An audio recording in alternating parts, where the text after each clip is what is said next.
I have many people to be thankful, and institutions as well. This is my conflict of interest slide. And we will be talking about bio-nanotech and comparing it to many other technologies.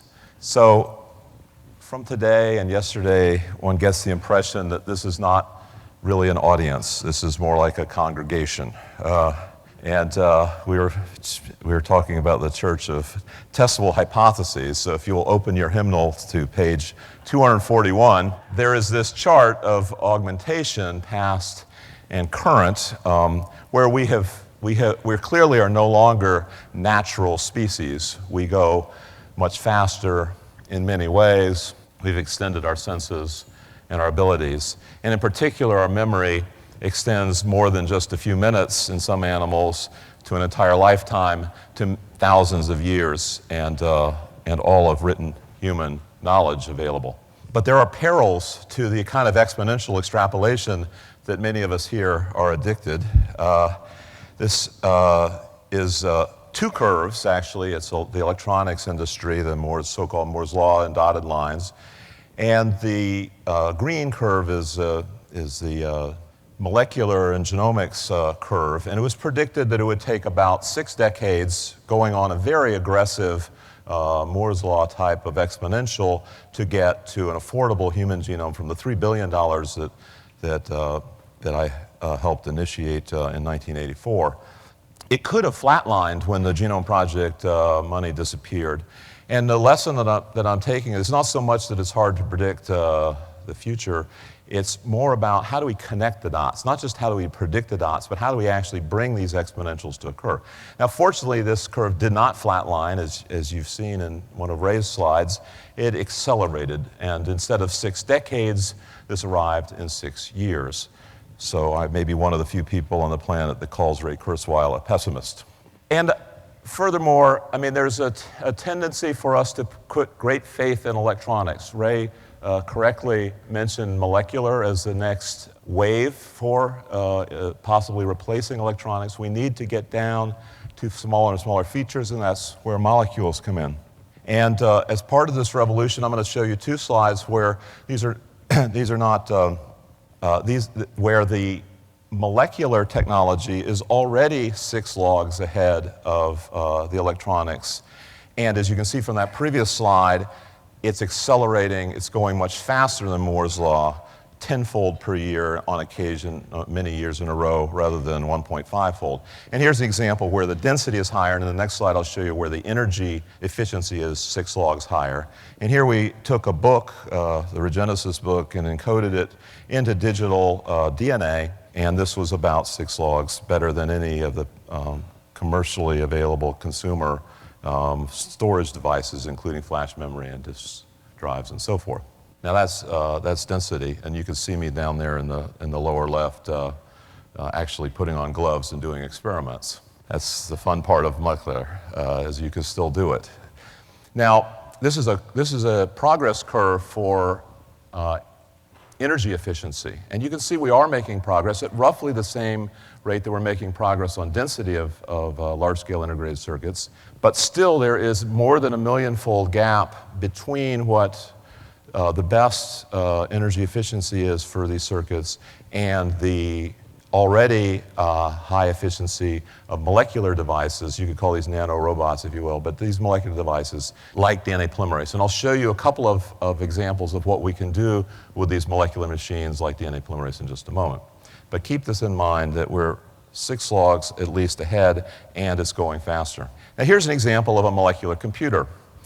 Exactly what this person looks like is not quite so relevant as what he did with the molecular computer inside of his brain.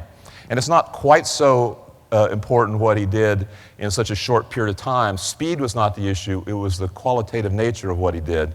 This was a huge number of completely paradigm-changing physics papers were written, 5 papers in a little over half a year. And the 2 bell curves there represent that clearly in some regards he is off way on the edge of the bell curve in certain computational senses, human computation. What if he were in the middle of the bell curve, if there were a new bell curve made up of human beings or molecular computers, if you will, where he was average, what would the extreme look like in that case? It's a very interesting thing to reflect on. And you can see the Jeopardy computer, Watson, is nowhere near this particular individual. And it may be qualitatively different rather than merely being able to remember more. I mean, the fact Einstein did not have access to 200 million web pages, but he still did a pretty good job as a 26-year-old. When we look for exceptional individuals, it's not just about computing our ability to think. It's also our ability to live a long time, because it takes us a long time to accumulate these important memories. Here are some individuals, and you shouldn't take home from this slide that the way to live over 110 years is to smoke and drink, but the point is that you can, no matter what the environment is, no matter how many infectious agents they've been exposed to, and other risks that epidemiologists tell all humans are available, they have potentially protective genetic and environmental components, and we need to define these, and we want to be able to share this information and possibly as therapeutics. Now, those supercentenarians and centenarians that are over 100 or 110 years old are being sequenced right as we speak. We don't yet know what rare protective alleles they may have, but we do have some examples of rare protective alleles that are already understood in some detail already. For example, myostatin, MSTN, double nulls, meaning knocking out both copies of what would be from your mother and your father, results in people with very large lean muscle mass and very low probability of atherosclerosis. These are very rare. Maybe a handful of people on the planet are known to have this, and they're healthy as far as I know in every other regard. LRP5, if you've ever seen Bruce Willis in Unbreakable, that's actually based on some rare individuals that have this heterozygous state where they have extremely unbreakable bones. They are 8 standard deviations out in bone density. PCSK9 is a mutation that's inspired the drug industry to develop a new type of anti-coronary artery disease, because these individuals have such incredibly low levels of bad LDL cholesterol that some physiologists were surprised that they were alive, but on the contrary, they had extremely low coronary artery disease. CCR5 will get its own slide, but double nulls in CCR5 and double nulls in FET2 are resistant to some very serious viruses, HIV and norovirus, for example. And APP certain versions of APP put you at risk for Alzheimer's, but the reason it's on the slide is there's certain versions that make you, can delay Alzheimer's by a factor of 10 to 15 years. So all of these are rare protective alleles. They're not the rare deleterious alleles that we normally hear about in genetics.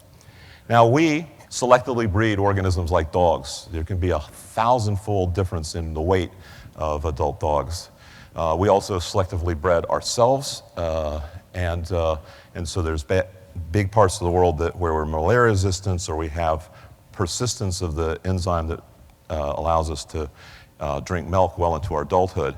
These are selectively bred, somewhat natural. They're genetically engineered organisms as well, like these glowfish. And Timothy Brown is one of the first genetically engineered human beings. He got a stem cell transplant for the CCR5, which is a receptor for the AIDS virus. And having he had the unfortunate situation of being both having leukemia and HIV. Treating his leukemia resulted in this treatment for AIDS, which is now generalized from that somewhat serendipitous situation to a molecular machine called zinc finger nuclease that will go in and target both copies of your CCR5 gene so that your T cells, the cells that the HIV virus normally infects in your immune system, don't have the HIV receptor, and so they selectively survive this and you become cured, not something that multi-drug resistance and vaccine trials in HIV have not proven quite as effective as we had hoped. But this is something where you literally remove the receptor. This is in phase 2 clinical trials, which tells us pretty far along, and it is curing AIDS patients. And it's interesting in that not only is it more precise than any previous gene therapy, but it's aimed at, in a certain sense, augmentation. It's not curing some rare disease, rare deleterious thing like cystic fibrosis or sickle cell. It's aimed at all of us in a certain sense are susceptible to the AIDS virus and other viruses. The next step in this is CRISPR. I'm not going to spend a lot of time on this, but listen, it's like, in the graduate plastics. Remember the word CRISPR, okay?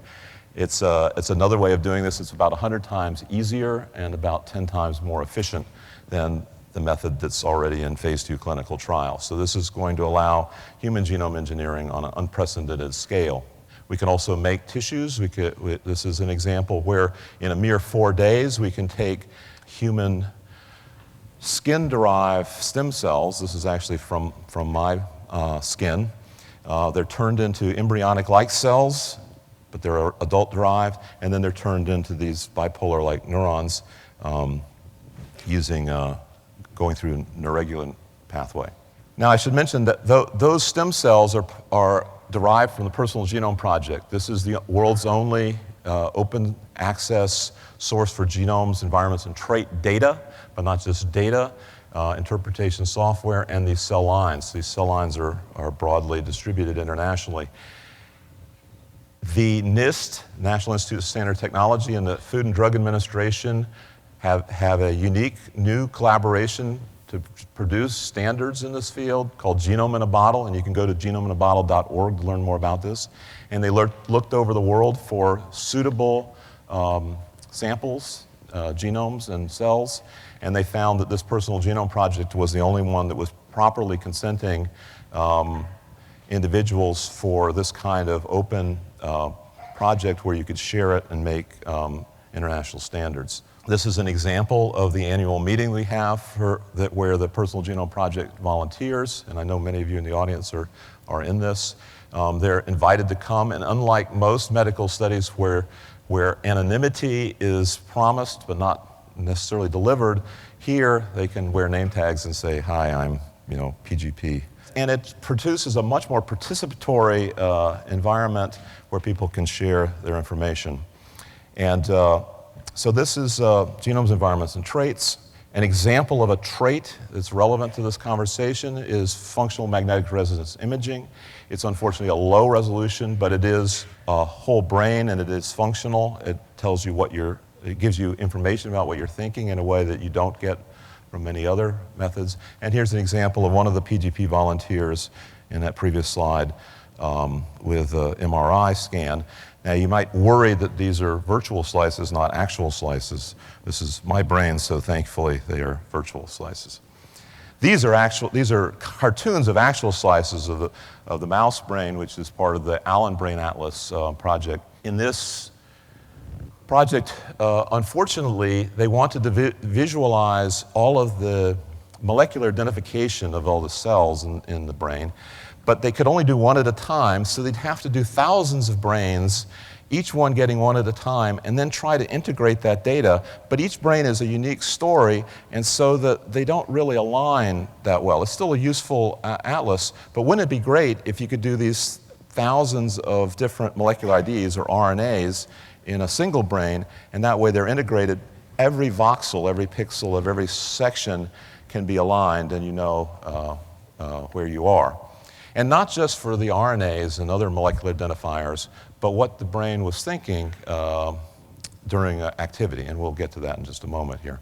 There are hundreds of thousands of individuals in the world who have electrodes implanted in their brain already. So this brain initiative that we're embarked on that Obama helped get going is already in the clinics. This is a case of an epileptic who also contributed to experiments.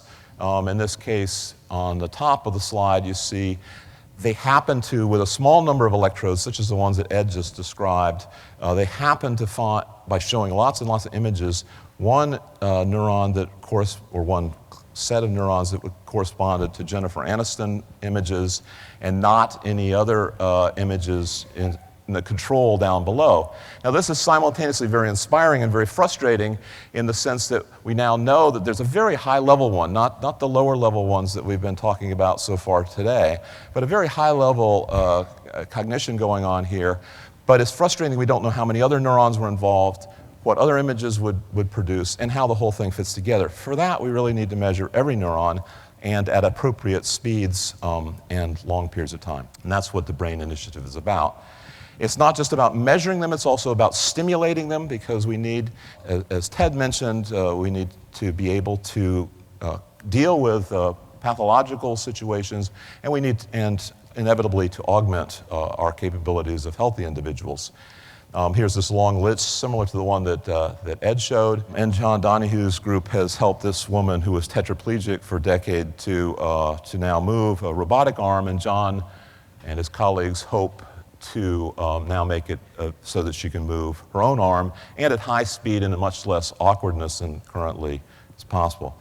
This is from Ed Boyden and his co-workers that he just showed you, where you can have arrays, but these arrays are not at the density of measuring all 80 billion neurons in the human brain, or roughly 1,000th that number in a mouse brain. To do that, we want to leverage many different methods, including the ones I just showed, but in particular the molecular ones that allow you to do this remember, at the high density and the high energy efficiency. Energy efficiency, this is not about saving petroleum or trees. This is about the amount of energy that you can allow to transact in a brain. A factor of 1,000,000 is a big deal because the brain only has 20 watts of energy dissipation, so 1,000,000 times that would not be a good thing. Here's an example with, where one can look at the in situ. So sequencing, we normally take it out of context and sequence it. But here you can do it in situ, and so you can learn about RNAs, other molecular identifiers, in great detail. And we have on the order of, we're not limited to the number of colors because we reuse these colors in this new method called fluorescent in situ sequencing. So you get effectively 4 to the 60th power of colors. And this is really no different from next-gen sequencing, except that it's in situ. And here's some examples of some human cells where we look at all the RNAs, and we're seeing all 4 colors all at a particular cycle. And then if you look at a particular place in a particular messenger RNA in each of these spindle-shaped cells, you can see 1 color. We can, the next generation of sequencing devices may well be these molecular electronics hybrids, which so-called nanopore sequencing, where we have DNA polymerase that helps couple to ion channels, and you basically convert DNA information into ionic information into computer information. So that's going from DNA to ions, but for the brain, we're interested in the opposite, going from ions to DNA, and we now have molecular nano devices that can do this. They can go from light to DNA, and they can go from ATP, other small molecules of DNA. So ions to DNA, and these are some of the graduate students and postdocs involved in this project. Ions to DNA, we have the ion channels that are going through the spiking, or in some cases, the non-spiking behavior that Ted talked about and Ed talked about. But here, it's influencing the fidelity of the DNA polymerase so that the time series of the calcium, say, turns into a spatial series of changes in the DNA sequence, which you can then later read out or compute on. This is, again, 1,000,000 times denser and 1,000,000 times higher energy efficiency, and so it fits in the brain. Here's some data taken from a much bulkier paper showing the effects of calcium sort of in the micromolar range, which is physiological. And we're extending this to new polymerases. And we're, as part of the Brain Initiative, thinking about the Rosetta brain, where we're not picking one particular winning technology. We're trying to stimulate new innovative technologies and to integrate them all into one brain and do that over and over again in different brains, in different pathological settings in humans and other organisms. And here's a laundry list of the types of bytes that we need to store this information. If you're interested in brain uploading and downloading, these are the kind of absolute minimum numbers that you need to be considering, but it's not out of range. It's not necessarily far off in the future. So we're done. Just in summary, we already augmented ourselves extensively. Get used to it. Extrapolation can be off by 5 decades or more, either in the positive or in the negative direction.